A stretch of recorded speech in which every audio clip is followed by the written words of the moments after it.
प्रथम फेज के बाद गृह मंत्री जी का जो वक्तव्य रहा राष्ट्र के सम्मुख और पश्चिम बंगाल में किस प्रकार से पैरामिलिट्री फोर्सेज ने, इलेक्शन कमीशन ने पारदर्शिता से और पूरे तंत्र और व्यवस्था को सुनिश्चित कर जनता और विशेषतः वोटर के संरक्षण का जो काम किया है वो अभिनंदन के पात्र हैं। मेरा ये मानना है कि इस पूरे कैंपेन में आपने देखा होगा भारतीय जनता पार्टी के कार्यकर्ता अथवा हमारा नेतृत्व बार बार पश्चिम बंगाल के उन्नयन, उसके विकास के संदर्भ में परिचर्चा करने का प्रयास कर रहा है, लेकिन तृणमूल कांग्रेस की ओर से वातावरण को धूमिल करने के लिए पश्चिम बंगाल में अर्थव्यवस्था की क्या चुनौतियां हैं, पश्चिम बंगाल में लॉ एंड ऑर्डर की क्या चुनौतियां हैं, इन प्रमुख मुद्दों पर चर्चा करने के बजाय तृणमूल कांग्रेस ने मोर्चा खोला है तो झालमुड़ी पर खोला है।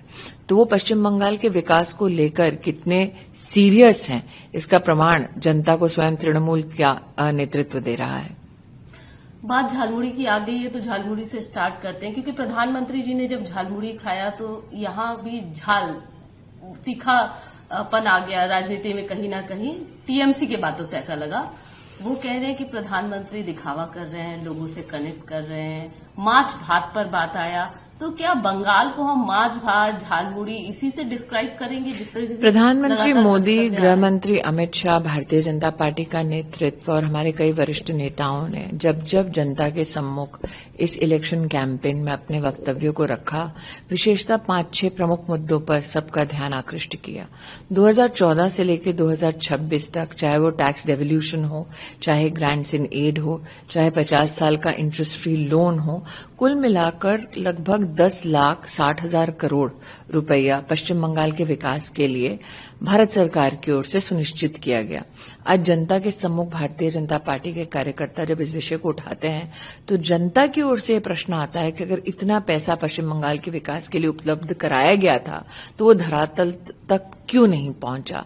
आज जनता के मध्य में ये सवाल उठता है कि चाहे वो अम्फान का पैसा हो जो विक्टिम्स के पास जाने की बजाय तृणमूल के गुंडों ने लिया, चाहे वो प्रधानमंत्री आवास योजना हो जिसमें तृणमूल के नेताओं ने न सिर्फ कटमनी लिया बल्कि जो गरीब उस योजना से लाभ उठा सकते थे उनको ना ये योजना देकर तृणमूल के समर्थकों को, तृणमूल के नेताओं को इल्लीगली वो दिया गया। ये जनता के मुद्दे हैं।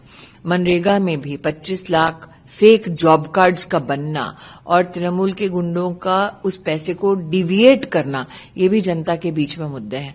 और मुझे ऐसा लगता है शायद ही राष्ट्र का कोई भूभाग हुआ हो हाल फिलहाल में जहां पर जजेस को हॉस्टेज बनाया गया हो, जैसे मालदा में हुआ था। तो जनता के जब ये मुद्दे हम लोग भी जनता के सम्मुख प्रस्तुत करते हैं तो कहीं ना कहीं तृणमूल के पास इन सवालों का जवाब नहीं है, इसलिए वो झालमुड़ी पॉलिटिक्स कर रहे हैं। लेकिन मेरा एक ये सवाल था, जैसे जिस तरीके से ये कहा जा रहा है, क्या हम बंगालियों को सिर्फ ये माछ भात और झालमुड़ी तक सीमित रख सकते? ठीक है, ये सवाल तृणमूल से करना चाहिए कि बंगाल के विकास के लिए जिन आर्थिक मुद्दों पर, सामाजिक मुद्दों पर, लॉ एंड ऑर्डर के मुद्दों पर भारतीय जनता पार्टी परिचर्चा चाहती है, प्रधानमंत्री का वक्तव्य हो अथवा गृह मंत्री का वक्तव्य हो अथवा नड्डा जी का वक्तव्य हो अथवा राजनाथ सिंह जी का वक्तव्य हो, इन सारे प्रमुख मुद्दों पर चर्चा आप लोग क्यों नहीं करते? पहले फेज की वोटिंग जो जिस तरीके से हुई, रिकॉर्ड ब्रेक हुई, उसको लेकर जब बीजेपी के जिस तरीके से उन्होंने अपने विचार रखे कि जनता आगे बढ़ी है, जनता भयमुक्त हुई है, टीएमसी का साफ तौर पर कहना था, खासकर ममता दीदी का, कि एसआईआर का ये डर था, ये पैनिक है लोगों में और जनता जो है वो बीजेपी को जवाब दे रही है, क्योंकि उनको पता है कि अगर नहीं हुआ तो उनको डिटेंशन देखिए, अगर इस प्रकार का विश्वास ममता बंदोपाध्याय का होता तो भवानीपुर की अपनी सभा कभी नहीं छोड़ती। आपने देखा होगा पहले फेज के बाद तृणमूल कांग्रेस के कई नेताओं ने मीडिया से ये कहा कि तृणमूल को मात्र 15-20 सीटें आ रही हैं। तो जब तृणमूल का नेतृत्व तो खुद बोलने लगा है कि वो हार रहे हैं, तो मुझे और उसमें ऐड करने की जरूरत नहीं है। ममता दीदी ये भी सवाल पूछ रही है कि जब यहां पर साजुआ गाड़ी, मतलब इतने जो फोर्सेज हैं तमाम आप लोगों ने तैनात कर दिया, आखिर इसकी क्या जरूरत थी यहाँ पर? मुझे लगता है कहीं न कहीं इसका प्रमाण गृह मंत्री जी ने दे दिया है, कैसे वायलेंस के इंसिडेंट्स घटे हैं। एक मुख्यमंत्री का दायित्व होता है कि भय मुक्त वातावरण में वोटर अपने घर से निकलकर पोलिंग बूथ तक जाए। ये इच्छा ममता बनर्जी की क्यों नहीं है? उनको तो स्वागत करना चाहिए। आपने देखा कांग्रेस के एक नेता अधीर जी ने पैरामिलिट्री फोर्सेस का समर्थन किया, उनका अभिनंदन किया। तो ऐसा क्यों है कि ममता बनर्जी को लगता है कि भय का वातावरण बना रहना चाहिए? मुख्यमंत्री होने के नाते उन्हें तो स्वागत करना चाहिए।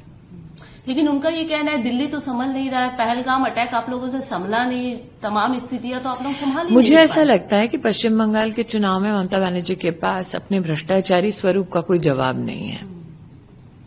वो झालमुड़ी से लेके माछ भात तक, आप बंगाली हैं तो इसलिए आपसे कह रही हूँ, আমি মাছ ভাত খাই, টমেটো চাটনি খাই, আলু সেদ্ধ ভাত খাই, এই আলোচনা করে পশ্চিমবাংলার উন্নয়নটা হবে? मैं क्या खा रही हूँ इसका पश्चिम बंगाल के विकास से कैसे सीधा कोई संबंध है? लेकिन एक बात जो लगातार हिट कर रही है, बंगाली अस्मिता की बात हो रही है। आज फिर एक लेटेस्ट ट्वीट भी आया है टीएमसी का, जिसमें ये कहा जा रहा है कि अगर आप बंगाली बोलते हैं तो आपको बांग्लादेशी करार दे दिया जाएगा। टीएमसी में कितने नेता बांग्ला बोलते हैं? ऑनेस्टली ये चाहते हैं कि इस विषय पर परिचर्चा हो, मुख्य मुद्दे पर बात ही ना हो। 10,60,000 करोड़ कहाँ गया उसका हिसाब दे दे तृणमूल कांग्रेस पश्चिम बंगाल की जनता को। मालदा में शमशान घाट में 50 लाख का घपला किया है, इसका जवाब दे दे। क्यों तृणमूल के नेताओं के घरों से कैश मिला है, इसका जवाब दे दे। आरजी कार में क्यों एक लड़की के साथ न्याय नहीं हुआ, इसका हिसाब दे दें। संदेश खाली में जो अभियुक्त है उसका संरक्षण तृणमूल की सरकार ने क्यों किया, इसका जवाब दे दें। मुख्य मुद्दे पर चर्चा करें ना। लेकिन आपको लगता है ये जो सवाल है, एक तो बांग्ला कल्चर की बात, एक बांग्ला भाषा की बात, एक बांग्ला खाने की बात, आपका देखिए ऐसा है, बंगाल का कल्चर नहीं है आरजी कार का केस। बंगाल का कल्चर नहीं है कि एक मुख्यमंत्री बोले रात को औरतों को निकलना नहीं चाहिए। बंगाल का कल्चर ये नहीं है कि संदेश खाली में जो रेप हुआ वो बंगाल का कल्चर नहीं है। बंगाल का कल्चर नहीं है जजेस को हॉस्टेज बनाना। बंगाल का कल्चर नहीं है आमफान के जो फ्लड विक्टिम्स है उसका पैसा खा जाना। बंगाल का कल्चर ये नहीं है कि आप कट मनी लेते हैं सरकारी नौकरी देने के लिए और वो कट मनी आप खा जाते हैं। ये बंगाल का कल्चर नहीं है, तृणमूल का कल्चर है। 3 प्रमुख मुद्दे ऐसे कौन से लगते हैं जिससे कि आपको लगता है कि नहीं, बंगाल की जनता आप सोच रही है बदलाव होना ही चाहिए और बदलाव करके रहेगी? कौन से? क्योंकि आप इतने देर तृणमूल का भ्रष्टाचार, तृणमूल का अत्याचार, यही तृणमूल के 2 मुख्य मुद्दे जनता के सम्मुख अब चर्चा का विषय बने हैं। बांग्लादेशी घुसपैठी आप अहम मुद्दा मानती हैं? बिल्कुल, हर हिंदुस्तानी को मानना चाहिए। आप और हम काम इसलिए थोड़ा ना करते हैं कि घुसपैठी आए देश पे कब्जा करें। लेकिन किस हिंदुस्तानी के लिए ये विषय नहीं है? बांग्लादेशी मुस्लिम और बांग्लादेशी हिंदू, इस पे भी घुसपैठी होता है। मुझे लगता है इस पे विस्तृत रूप से न सिर्फ गृह मंत्री ने बल्कि विशेषतः प्रधानमंत्री अपना वक्तव्य दे चुके हैं। इस पे अभी कोई डिबेट की गुंजाइश बची नहीं है। आजकल एक स्टार प्रचारक हैं टीएमसी की, बहुत ज्यादा उनके जो वक्तव्य हैं, उनके गाने हैं, बहुत वायरल भी हो रहे हैं। वो सवाल उठा रही हैं शायनी जी की धर्म के आधार पर ये लोग राजनीति करते हैं। मेरे आंखों में काबा, दिल में मदीना। ऐसा है, मैं पुनः कह रही हूँ, मेरा मुद्दा सिर्फ इतना है, 10,60,000 करोड़ कहाँ है? स्पष्ट मुद्दा है। 10,60,000 करोड़ पर्याप्त होता है विकास करने के लिए, अगर इच्छा हो। वो पैसा कहाँ है? सिंपल। एक बहुत महत्वपूर्ण, पिछले दिन वुमेन रिजर्वेशन अमेंडमेंट बिल जो है वो पास नहीं हो पाया। विमेन्स रिजर्वेशन बिल पास हो पाया है 2023 में, नरेंद्र मोदी ने पास किया है उसको। उनकी ये इच्छा थी, संकल्प था कि 2029 के लोकसभा इलेक्शन में हम इसको व्यवस्था को दे सकें। 2023 में नारी शक्ति वंदन अधिनियम नरेंद्र मोदी पास कर चुके हैं। इस चुनाव में आप कांग्रेस को कहाँ देख रही हैं? क्योंकि कांग्रेस के अलग अलग बयान आ रहे हैं। राहुल गांधी खुद आपको कांग्रेस दिख रही है जो मुझे दिखेगी?